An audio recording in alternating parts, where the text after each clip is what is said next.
प्यारे विद्यार्थियों, मैं doctor Surjit Singh coordinator languages courses ਜਿਹੜੇ ਸ਼ੁਰੂ ਹੋ ਰਹੇ ਨੇ ਇੰਟੀਗ੍ਰੇਟਿਡ ਮੁਖੀ ਤੇ ਪ੍ਰੋਫੈਸਰ ਪੰਜਾਬੀ ਵਿਭਾਗ ਪੰਜਾਬੀ ਯੂਨੀਵਰਸਿਟੀ ਪਟਿਆਲਾ।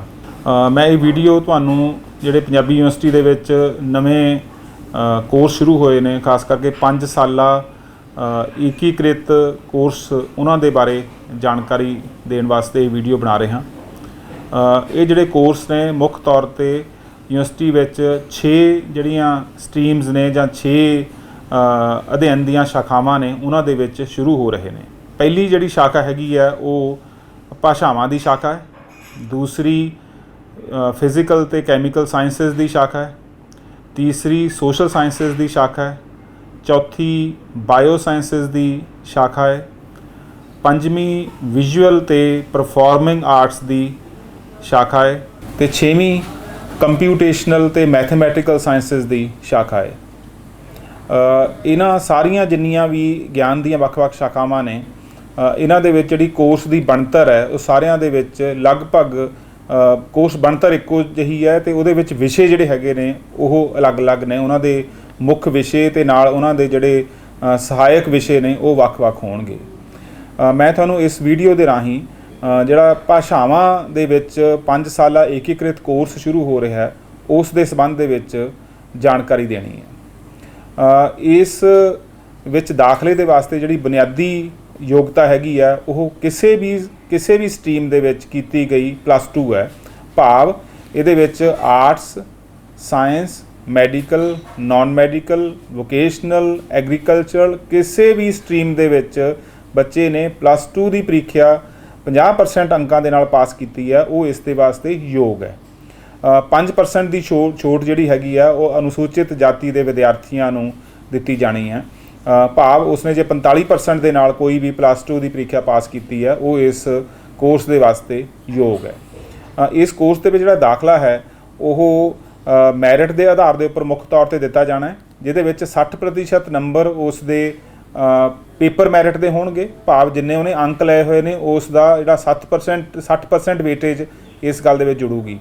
20% ਦਾ ਅਸੀਂ ਇੱਕ ਇੱਥੇ ਜਦੋਂ ਤੁਸੀਂ 18, 19, 20 ਨੂੰ ਇੰਟਰਵਿਊ ਦੇਣ ਵਾਸਤੇ ਆਵੋਗੇ ਤਾਂ ਪਹਿਲਾਂ ਇੱਕ ਛੋਟਾ ਜਿਹਾ ਐਪਟੀਚਿਊਡ ਟੈਸਟ ਅਸੀਂ ਲਵਾਂਗੇ।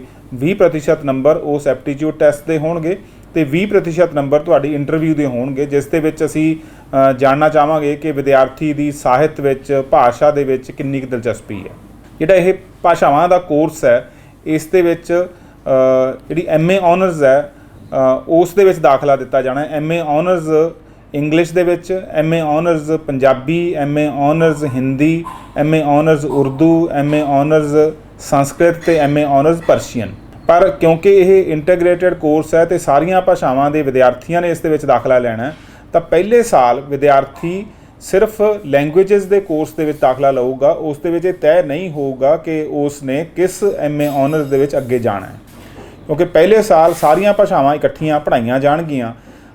ਇਹ ਸਮੈਸਟਰ ਦਾ ਕੋਰਸ ਹੈ, ਇਸ ਕਰਕੇ ਪਹਿਲੇ 2 ਸਮੈਸਟਰਾਂ ਦੇ ਵਿੱਚ ਅੰਗਰੇਜ਼ੀ, ਹਿੰਦੀ, ਉਰਦੂ, ਫਾਰਸੀ, ਸੰਸਕ੍ਰਿਤ ਤੇ ਪਰਸ਼ੀਅਨ ਇਹ ਸਾਰੀਆਂ ਭਾਸ਼ਾਵਾਂ ਜਿਹੜੀਆਂ ਨੇ ਇਹ ਵੰਡਵੇਂ ਰੂਪ ਦੇ ਵਿੱਚ 2 ਸਮੈਸਟਰਾਂ ਦੇ ਵਿੱਚ ਪੜ੍ਹਾਈਆਂ ਜਾਣਗੀਆਂ। ਤੇ ਇਹਨਾਂ 2 ਸਮੈਸਟਰਾਂ ਦੇ ਵਿੱਚ ਵਿਦਿਆਰਥੀ ਦੀ ਸਮਰੱਥਾ, ਉਸ ਦੀ ਰੁਚੀ, ਉਸ ਦੀ ਯੋਗਤਾ, ਉਸ ਦੀ ਪ੍ਰਾਪਤੀ ਨੂੰ ਧਿਆਨ ਦੇ ਵਿੱਚ ਰੱਖ ਕੇ ਨਿਰਣਾ ਕੀਤਾ ਜਾਊਗਾ ਕਿ ਵਿਦਿਆਰਥੀ ਨੇ ਅੱਗੇ ਕਿਹੜੀ MA ਆਨਰਸ ਦੇ ਵਿੱਚ ਜਾਣਾ ਹੈ। ਉਸਨੇ ਜਦੋਂ ਤੀਜੇ ਸਮੈਸਟਰ ਦੇ ਵਿੱਚ ਸ਼ਾਮਿਲ ਹੋਣਾ ਹੈ ਜਾਂ ਤੀਜੇ ਸਮੈਸਟਰ ਦੇ ਵਿੱਚ ਦਾਖਲ ਹੋਣਾ ਹੈ, ਦੂਜੇ ਸਾਲ ਦੇ ਵਿੱਚ ਜਦੋਂ ਉਸਨੇ ਜਾਣਾ ਹੈ ਤਾਂ ਉਦੋਂ ਤੈਅ ਹੋ ਜਾਊਗਾ ਕਿ ਬੱਚੇ ਨੇ ਇਹਨਾਂ ਭਾਸ਼ਾਵਾਂ ਦੇ ਵਿੱਚੋਂ ਕਿਸ ਭਾਸ਼ਾ ਨੂੰ ਆਪਣੇ ਮੇਜਰ ਵਿਸ਼ੇ ਵਜੋਂ ਚੁਣਨਾ ਹੈ। ਭਾਵ ਜਿਹੜਾ ਵਿਦਿਆਰਥੀ ਪਹਿਲਾਂ ਸਾਰੀਆਂ ਭਾਸ਼ਾਵਾਂ ਪੜ੍ਹ ਰਿਹਾ ਸੀ ਉਹ ਹੁਣ ਤੀਜੇ ਸਮੈਸਟਰ ਦੇ ਵਿੱਚ ਆ ਕੇ ਕੋਈ ਇੱਕ ਭਾਸ਼ਾ ਜਿਹੜੀ ਹੈਗੀ ਆ ਮੁੱਖ ਤੌਰ 'ਤੇ ਚੁਣ ਲੂਗਾ। ਉਸ ਦੇ ਵਿੱਚ ਹੀ ਉਸ ਨੂੰ ਫਿਰ MA ਆਨਰਸ ਦੀ ਡਿਗਰੀ ਜਿਹੜੀ ਹੈਗੀ ਆ 5 ਸਾਲਾਂ ਬਾਅਦ ਪ੍ਰਾਪਤ ਹੋਊਗੀ। ਜਿਹੜਾ ਇਹ ਕੋਰਸ ਹੈ ਇਸ ਦੀ ਖਾਸੀਅਤ ਇਹ ਹੈ ਕਿ ਇਹਦੇ ਵਿੱਚ ਵਿਦਿਆਰਥੀ ਦੀ ਯੋਗਤਾ ਨੂੰ, ਵਿਦਿਆਰਥੀ ਦੀ ਰੁਚੀ ਨੂੰ ਮੁੱਖ ਤੌਰ 'ਤੇ ਮਹੱਤਵ ਦਿੱਤਾ ਜਾਊਗਾ। ਅਸੀਂ ਇਹ ਮੰਨਦੇ ਹਾਂ ਕਿ ਜਦੋਂ ਵਿਦਿਆਰਥੀ ਯੂਨੀਵਰਸਿਟੀ ਦੇ ਵਿੱਚ ਆਉਂਦਾ, ਕਿਸੇ ਵੀ ਕੋਰਸ ਦੇ ਵਿੱਚ ਦਾਖਲ ਹੁੰਦਾ, ਉਦੋਂ ਹਾਲੇ ਉਸ ਨੂੰ ਬਹੁਤਾ ਸਪਸ਼ਟ ਨਹੀਂ ਹੁੰਦਾ ਕਿ ਉਸਨੇ ਕਿਸ ਪਾਸੇ ਜਾਣਾ ਹੈ, ਉਹਨੂੰ ਉਸ ਦੱਸਣ ਵਾਲੇ ਮਾਪੇ ਹੁੰਦੇ ਨੇ, ਦੋਸਤ ਮਿੱਤਰ ਹੁੰਦੇ ਨੇ, ਅਧਿਆਪਕ ਹੁੰਦੇ ਨੇ, ਪਰ ਉਹਦੀ ਆਪਣੀ ਰੁਚੀ ਕਿਸ ਪਾਸੇ ਵੱਲ ਹੈ ਉਹ ਤੈਅ ਹੋਊਗੀ ਪਹਿਲੇ ਸਾਲ ਦੇ ਫਾਊਂਡੇਸ਼ਨਲ ਕੋਰਸ ਦੇ ਰਾਹੀਂ ਕਿ ਉਸਨੇ ਕਿਸ ਵਿਸ਼ੇ ਨੂੰ ਆਪਣੇ ਮੁੱਖ ਵਿਸ਼ੇ ਦੇ ਤੌਰ ਤੇ ਚੁਣਨਾ ਹੈ। ਇਸ ਕੋਰਸ ਦੀ ਖਾਸੀਅਤ ਇਹ ਹੈ ਕਿ ਵਿਦਿਆਰਥੀ ਆਪਣੇ ਮੁੱਖ ਵਿਸ਼ੇ ਦੇ ਨਾਲ ਹੋਰ ਬਹੁਤ ਸਾਰੇ ਵਿਸ਼ਿਆਂ ਦੇ ਵਿੱਚੋਂ ਆਪਣੀ ਮਰਜ਼ੀ ਦੇ ਅਨੁਸਾਰ ਵਿਸ਼ੇ ਚੁਣ ਸਕਦਾ ਹੋਊਗਾ, ਜਿਸ ਦੇ ਵਿੱਚ ਉਸਨੇ ਸਮਾਜ ਵਿਗਿਆਨਾਂ ਦੇ ਵਿੱਚੋਂ, ਪ੍ਰਦਰਸ਼ਨੀ ਕਲਾਵਾਂ ਦੇ ਵਿੱਚੋਂ, ਜਿਨ੍ਹਾਂ ਦੇ ਵਿੱਚ ਅਸੀਂ ਇਤਿਹਾਸ, ਸਮਾਜ ਸ਼ਾਸਤਰ, ਦਰਸ਼ਨ, ਮਨੋਵਿਗਿਆਨ, ਰਾਜਨੀਤੀ ਸ਼ਾਸਤਰ, ਅਰਥ ਸ਼ਾਸਤਰ, ਸੰਗੀਤ ਵਾਦਨ, ਸੰਗੀਤ ਗਾਇਨ, ਨਾਚ, ਚਿੱਤਰਕਲਾ, ਰੰਗਮੰਚ ਅਤੇ ਸਿਨੇਮਾ, ਗੁਰਮਤਿ ਸੰਗੀਤ, ਇਹਨਾਂ ਸਾਰਿਆਂ ਵਿਸ਼ਿਆਂ ਦੇ ਵਿੱਚੋਂ ਕੋਈ 2 ਵਿਸ਼ੇ ਆਪਣੀ ਮਰਜ਼ੀ ਦੇ ਅਨੁਸਾਰ ਹਰ ਸਮੈਸਟਰ ਦੇ ਵਿੱਚ ਚੁਣ ਸਕਦਾ ਹੋਊਗਾ। ਕੋਈ ਜ਼ਰੂਰੀ ਨਹੀਂ ਹੈ ਕਿ ਉਸਨੇ ਕੋਈ ਇੱਕ ਵਿਸ਼ਾ ਚੁਣ ਲਿਆ ਅਤੇ ਉਸਨੇ ਸਾਰੇ ਸਮੈਸਟਰਾਂ 'ਚ ਪੜ੍ਹਨਾ। ਉਸ ਦੀ ਮਰਜ਼ੀ ਹੈ ਕਿ ਉਹ ਜੇ ਪਹਿਲੇ ਸਮੈਸਟਰ ਦੇ ਵਿੱਚ ਚੁਣੇ ਹੋਏ 2 ਵਿਸ਼ੇ ਅੱਗੇ ਪੜ੍ਹਨਾ ਚਾਹੇ, ਦੂਜੇ ਸਮੈਸਟਰ 'ਚ ਵੀ ਪੜ੍ਹਨਾ ਚਾਹੇ ਤਾਂ ਉਹ ਪੜ੍ਹ ਸਕਦਾ ਹੋਊਗਾ, ਪਰ ਜੇ ਉਹ ਵਿਸ਼ੇ ਬਦਲਣਾ ਚਾਹੇ ਤਾਂ ਵਿਸ਼ੇ ਬਦਲ ਵੀ ਸਕਦਾ ਹੋਊਗਾ। ਇਸ ਨੂੰ ਅਸੀਂ ਓਪਨ ਇਲੈਕਟਿਵ ਕਹਿੰਦੇ ਹਾਂ ਕਿ ਵਿਦਿਆਰਥੀ ਜਿਹੜਾ ਹੈਗਾ 2 ਵਿਸ਼ੇ ਓਪਨ ਇਲੈਕਟਿਵ ਦੇ ਵਿੱਚੋਂ ਲਊਗਾ।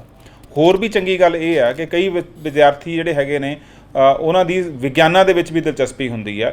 ਅਸੀਂ ਇਹ ਵੀ ਚਾਹੁੰਦੇ ਹਾਂ ਕਿ ਬੱਚੇ ਨੂੰ ਕੰਪਿਊਟਰ ਸਾਇੰਸ ਦੇ ਬਾਰੇ ਜਾਂ ਕੰਪਿਊਟਰ ਦੀ ਮੁੱਢਲੀ ਜਾਣ ਪਛਾਣ ਜ਼ਰੂਰ ਹੋਵੇ, ਇਸ ਕਰਕੇ ਉਹ ਕੰਪਿਊਟਰ ਦੇ ਵਿੱਚ ਇੱਕ ਮੁੱਢਲਾ ਕੋਰਸ ਜਿਹੜਾ ਹੈਗਾ ਉਹ ਵੀ ਇਸ ਕੋਰਸ ਦੇ ਦਰਮਿਆਨ ਕਰੂਗਾ ਅਤੇ ਉਹਦੇ ਕੋਲ ਇਹ ਚੋਣ ਹੋਊਗੀ। ਜੇ ਉਸ ਨੂੰ ਕੰਪਿਊਟਰ ਦੀ ਬਿਲਕੁਲ ਜਾਣਕਾਰੀ ਨਹੀਂ ਹੈ ਤਾਂ ਉਹ ਕੰਪਿਊਟਰ ਪੜ੍ਹ ਲਵੇ, ਪਰ ਜੇ ਕੰਪਿਊਟਰ ਦੀ ਜਾਣਕਾਰੀ ਹੈਗੀ ਹੈ ਅਤੇ ਉਹਦੀ ਦਿਲਚਸਪੀ ਕਿਸੇ ਹੋਰ ਵਿਗਿਆਨ ਦੇ ਵਿੱਚ ਹੈ ਤਾਂ ਉਸ ਵਿਗਿਆਨ ਦੇ ਵਿੱਚ ਵੀ ਉਹ ਪਹਿਲੇ 2 ਸਮੈਸਟਰਾਂ ਦੇ ਵਿੱਚ ਜਿਹੜੇ ਵਿਸ਼ੇ ਚੁਣ ਸਕਦਾ ਹੋਊਗਾ। ਉਹ ਵਿਸ਼ੇ physics, chemistry, biology, zoology, botany, genetics, ਇਹਨਾਂ ਦੇ ਵਿੱਚੋਂ ਮੈਥਮੈਟਿਕਸ, ਕੰਪਿਊਟੇਸ਼ਨਲ ਸਾਇੰਸ, ਇਹਨਾਂ ਵਿੱਚੋਂ ਕੋਈ ਵੀ ਇੱਕ ਵਿਸ਼ਾ ਇਹਨਾਂ ਦੇ ਵਿੱਚੋਂ ਚੁਣ ਸਕਦਾ ਹੋਊਗਾ ਆਪਣੀ ਰੁਚੀ ਦੇ ਅਨੁਸਾਰ। ਅਤੇ ਇਹ ਪਹਿਲੇ 2 ਸਮੈਸਟਰਾਂ ਦੇ ਬਾਰੇ ਜਿਹੜੀ ਮੈਂ ਤਰਤੀਬ ਦੱਸੀ ਹੈ, ਸਟਰਕਚਰ, ਜਿਹੜੀ ਬਣਤਰ ਦੱਸੀ ਹੈ ਤੁਹਾਨੂੰ, ਇਹ 2 ਸਮੈਸਟਰਾਂ ਦੀ ਬਣਤਰ ਹੈ। ਜਦੋਂ ਬੱਚਾ ਤੀਜੇ ਸਮੈਸਟਰ ਦੇ ਵਿੱਚ ਜਾਊਗਾ ਤਾਂ ਉਹ ਫਿਰ ਆਪਣਾ ਜਿਹੜਾ ਮੁੱਖ ਭਾਸ਼ਾ ਉਹ ਚੁਣੂਗਾ। ਮੰਨ ਲਓ ਜੇ ਬੱਚੇ ਨੇ ਪੰਜਾਬੀ ਚੁਣਨੀ ਹੈ ਤਾਂ ਉਹ ਮੁੱਖ ਤੌਰ 'ਤੇ ਪੰਜਾਬੀ ਦੇ ਜਿਹੜੇ 4 ਵਿਸ਼ੇ ਨੇ ਉਹ ਪੜ੍ਹੂਗਾ ਤੀਜੇ ਸਮੈਸਟਰ ਦੇ ਵਿੱਚ, ਪਰ ਨਾਲ ਦੀ ਨਾਲ ਫਿਰ ਉਹ ਜਿਹੜੇ ਓਪਨ ਇਲੈਕਟਿਵ ਵਿਸ਼ੇ ਜਿਹੜੇ ਮੈਂ ਉੱਪਰ ਦੱਸੇ ਨੇ ਉਹਨਾਂ ਦੇ ਵਿੱਚੋਂ ਵੀ ਫਿਰ ਉਹ 2 ਵਿਸ਼ੇ ਚੁਣ ਸਕਦਾ ਹੋਊਗਾ। ਅਤੇ ਇਸੇ ਤਰ੍ਹਾਂ ਨਾਲ ਵਿਗਿਆਨ ਦੇ ਵਿੱਚੋਂ ਵੀ ਇਸੇ ਤਰੀਕੇ ਨਾਲ ਉਹ ਵਿਸ਼ੇ ਚੁਣ ਸਕਦਾ ਹੋਊਗਾ। ਜਿਹੜਾ ਮੈਂ ਕੰਪਿਊਟਰ ਅਤੇ ਹੋਰ ਸਾਇੰਸਿਸ ਦੱਸੀ ਹੈ ਉਹਨਾਂ ਦੇ ਵਿੱਚੋਂ ਇੱਕ ਵਿਸ਼ਾ ਉੱਥੋਂ ਵੀ ਚੁਣ ਸਕਦਾ ਹੋਊਗਾ। ਇਹ ਪਹਿਲੇ 2 ਸਾਲਾਂ ਦੀ ਜਿਹੜੀ ਹੈਗੀ ਆ ਪੜ੍ਹਾਈ ਇਸ ਰੂਪ ਦੇ ਵਿੱਚ ਹੋਊਗੀ।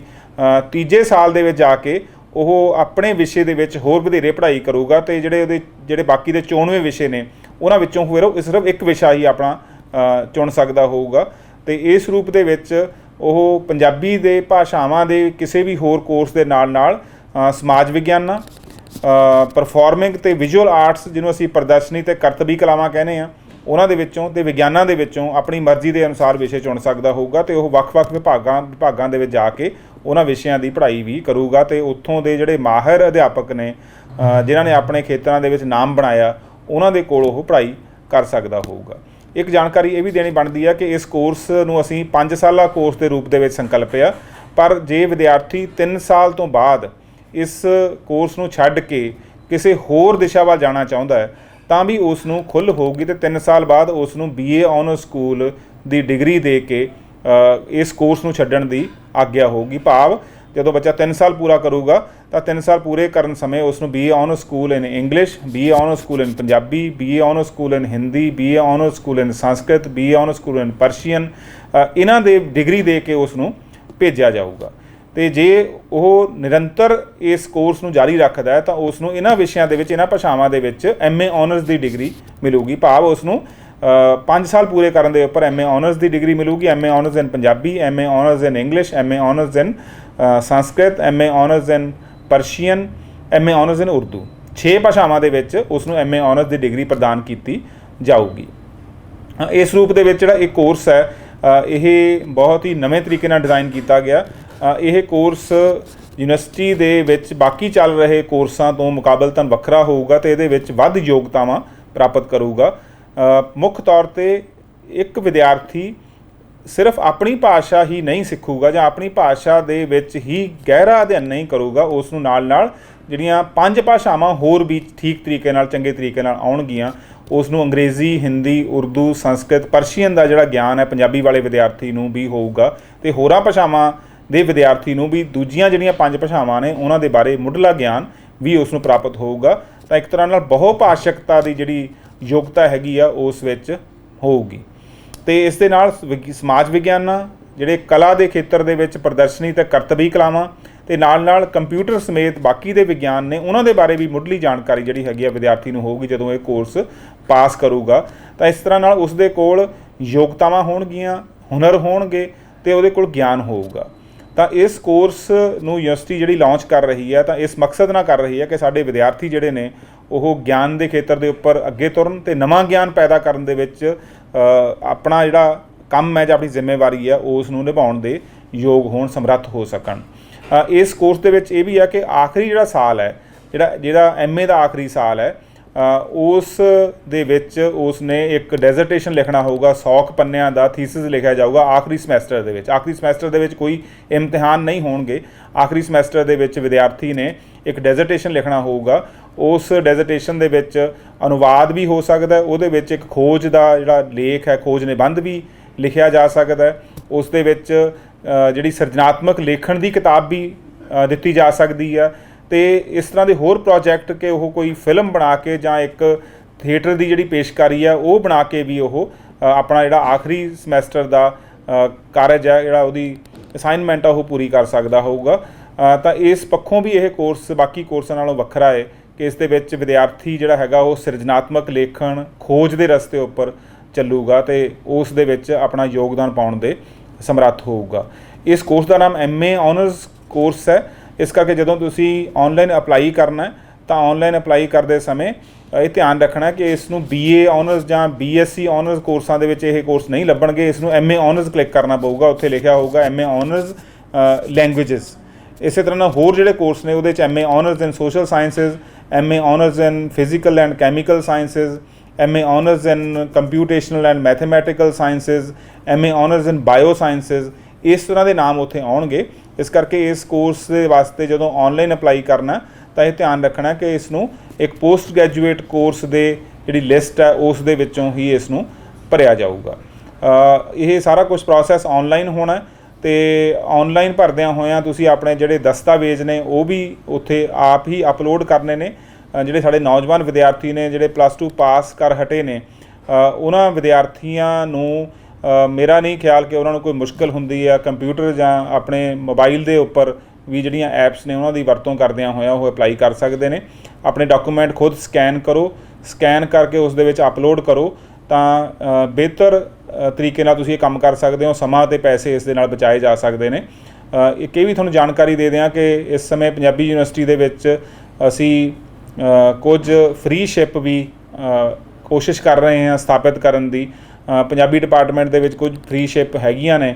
ਉਹ ਫ੍ਰੀ ਸ਼ਿਪ ਜਿਹੜੀਆਂ ਨੇ ਉਹਦਾ ਮਤਲਬ ਹੈ ਕਿ ਬੱਚੇ ਦੀ ਜਿਹੜੀ ਫੀਸ ਹੈ ਉਹ ਦੂਜੇ ਸਾਲ ਤੋਂ ਅੱਗੇ ਅਸੀਂ ਉਸ ਦੀ ਫੀਸ, ਜਿਹੜੇ ਬੱਚੇ ਪੰਜਾਬੀ ਦੇ ਵਿੱਚ ਦਾਖਲ ਲੈਣਗੇ ਉਹਨਾਂ ਨੂੰ ਅਸੀਂ ਫ੍ਰੀ ਸ਼ਿਪ ਦੇਵਾਂਗੇ। ਭਾਵ ਉਹਨਾਂ ਦੀ ਫੀਸ ਜਿਹੜੀ ਹੈਗੀ ਆ ਉਹ ਯੂਨੀਵਰਸਿਟੀ ਵੱਲੋਂ ਭਰੀ ਜਾਊਗੀ। ਜਿਹੜੇ ਬਹੁਤ ਹੀ ਲਾਇਕ ਪਰ ਨਾਲ ਦੀ ਨਾਲ ਗਰੀਬ ਘਰਾਂ ਦੇ ਬੱਚੇ ਹੋਣਗੇ, ਆਰਥਿਕ ਤੌਰ 'ਤੇ ਥੋੜ੍ਹੇ ਹੋਏ ਜਿਹੜੇ ਸਾਡੇ ਲੋਕ ਨੇ ਪੰਜਾਬ ਦੇ, ਉਹਨਾਂ ਦੇ ਬੱਚਿਆਂ ਦੇ ਵਾਸਤੇ ਇਹ ਛੋਟ ਹੈਗੀ ਆ ਕਿ ਜੇ ਉਹਨਾਂ ਦੀ ਮੈਰਿਟ ਬਹੁਤ ਅੱਛੀ ਹੈ ਤਾਂ ਉਹਨਾਂ ਨੂੰ ਅਸੀਂ ਉਹਨਾਂ ਦੀ ਫੀਸ ਵੀ ਮੁਆਫ ਕਰਾਂਗੇ।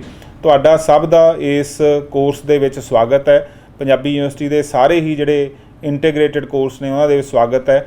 ਇਹ ਨਵਾਂ ਉੱਦਮ ਪੰਜਾਬੀ ਯੂਨੀਵਰਸਿਟੀ ਦੇ ਵਾਈਸ ਚਾਂਸਲਰ ਪ੍ਰੋਫੈਸਰ ਅਰਵਿੰਦ ਹੋਰਾਂ ਦੀ ਰਹਿਨੁਮਾਈ ਦੇ ਵਿੱਚ ਅਸੀਂ ਸ਼ੁਰੂ ਕੀਤਾ ਤੇ ਇਸ ਦੇ ਵਿੱਚ ਜਿਹੜੇ ਸਾਡੇ ਪਰੰਪਰਕ ਕੋਰਸ ਨੇ ਉਹਨਾਂ ਤੋਂ ਇੱਕ ਵੱਖਰੀ ਯੋਗਤਾ ਵਿਦਿਆਰਥੀਆਂ ਦੇ ਵਿੱਚ ਪੈਦਾ ਕਰਨ ਵਾਸਤੇ ਅਸੀਂ ਇਸ ਕੋਰਸ ਨੂੰ ਸ਼ੁਰੂ ਕੀਤਾ। ਤਾਂ ਅਸੀਂ ਇਸ ਕੋਰਸ ਦੇ ਵਿੱਚ ਬੇਝਿਜਕ ਦਾਖਲਾ ਲੈ ਸਕਦੇ ਹੋ।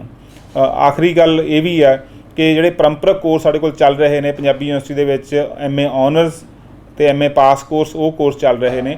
ਉਹ ਕੋਰਸ ਇਸ ਤਰ੍ਹਾਂ ਹੀ ਚੱਲਦੇ ਰਹਿਣਗੇ ਜਿਵੇਂ ਕਿ ਚੱਲਦੇ ਪਏ ਨੇ। ਉਹ BA ਤੋਂ ਬਾਅਦ ਦੇ ਕੋਰਸ ਨੇ। BA ਤੋਂ ਬਾਅਦ ਦੇ ਜਿਹੜੇ ਕੋਰਸ ਨੇ ਉਹਨਾਂ ਵਿੱਚ ਤੁਸੀਂ ਦਾਖਲਾ ਲੈ ਸਕਦੇ ਹੋ। ਜਿਨ੍ਹਾਂ ਨੇ BA ਕੀਤੀ ਹੋਊਗੀ ਉਹ MA ਆਨਰਸ ਪਾਸ ਕੋਰਸ ਤੇ MA ਆਨਰਸ ਦੇ ਵਿੱਚ ਦਾਖਲਾ ਲੈ ਸਕਦੇ ਹੋਵੋਗੇ। ਉਹ ਵਿਦਿਆਰਥੀ ਜਿਨ੍ਹਾਂ ਨੇ BA ਪੰਜਾਬੀ ਚੋਣਵਾਂ ਵਿਸ਼ਾ ਭਾਵ ਪੰਜਾਬੀ ਇਲੈਕਟਿਵ ਦੇ ਨਾਲ ਉਹਨਾਂ ਨੇ ਆਪਣੀ BA ਕੀਤੀ ਹੈ, ਉਹ ਉਹਨਾਂ ਕੋਰਸਾਂ ਦੇ ਵਿੱਚ ਦਾਖਲੇ ਲਈ ਯੋਗ ਹੋਣਗੇ।